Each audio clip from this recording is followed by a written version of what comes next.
رحيل شوقي حجاب صانع شخصيات بقلظ وأرنوب وكوكي كاك. الخبر ده وصلنا من جريدة سكاي نيوز بالعربية،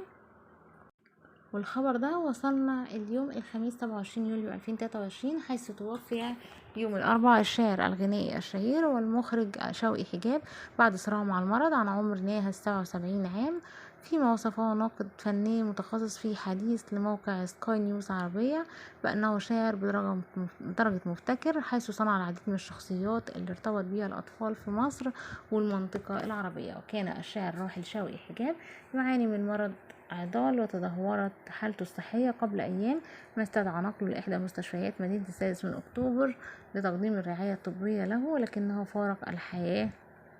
يوم أمس. وأعلنت نقابة المهن السينمائية التي ينتمي إليها الراحل بصفته مخرجا لسينما الأطفال أن جنازته ستشيع من مسجد الشرطة مدينة السادس من أكتوبر بالجيزة إلى مقابر عائلته بمدينة نصر شرق القاهرة، وأن العزاء الخميس بمسجد الحامدية